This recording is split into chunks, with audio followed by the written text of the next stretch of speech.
বাবু মার আরে আরে রিকশালার বাচ্চা রিকশালা, আপনার এত বড় সাহস, আপনি আমাকে জড়িয়ে ধরছেন? রোমেন, বাবার বয়সে একজন বৃদ্ধ লোককে এভাবে ধাক্কা মারলে কেন তুমি? ধাক্কা দেব না কেন? কত বড় সাহস রিকশালার বাচ্চা! এই রুটি মাখা আমার সারা শরীর নষ্ট করে দিয়েছে। তো রুটি খাওয়া আমি দেখাচ্ছি, বদমাইশ! তাই বলে তুমি ওনার গায়ে হাত তুলবে, ওনার মুখের খাবার ফেলে দেবে?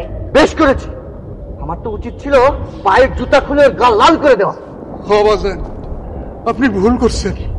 আপনার পায়ের থেকে ওই জুতাটা খুইলা আমার ইচ্ছা মতন পিটান, তাইলে আপনার মনের জ্বালাটা মিটবো। চুপ! একটাও কথা বলবি না। হ্যাঁ, নোংরা শরীরে আমার জড়িয়ে ধরে আবার লেকচার মারা শুরু করছে। কোনো কথা না বলে সোজা রিক্সা চালিয়ে চল। এই তুমি দাঁড়িয়ে দাঁড়িয়ে কথা কি শুনছো? ওঠো ওঠো বলছি। না স্যার, আমি আপনার ঘরে আমার রিক্সা নিতে পারবো না, আপনারা অন্য রিক্সায় যান। কত বড় বেয়াদব! যত বড় মুখ নয় তত বড় কথা। দেখলে দেখলে ওর সাহস কত বড়! এই, তুই আমাকে চিনিস? আমি হচ্ছি একজন জজ, আর তোর মতো সামান্য রিক্সালা আমাকে বলছিস যে এই রিক্সায় নিয়ে যাবি না? এই রিক্সা সহ তোকে কিন্তু জেলের ভাত খাইয়ে ছাড়বো। স্যার, আপনারা যদি আমি না চিনি, এই পৃথিবীতে আমার চেয়ে আর কেউ ভালো চিনবো না। আঙ্কেল, আপনি রোমেলকে চেনেন মানে কিছু তো বুঝতে পারতেছি না।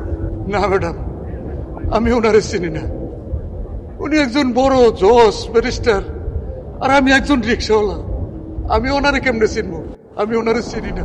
হয়েছে হয়েছে, হ্যাঁ এম সাহেব, আমি ওনাকে চিনি না। ডায়লগ মারা শুরু হয়েছে। এই, বুঝতে পেরেছি, এই বুড়ো হারার সাথে যে কোনো লাভ নেই। এমনিতেই রিক্সা চালাতে পারবে না, তবে রিক্সার অবস্থাও ভালো না। চলো সামনে দেখি।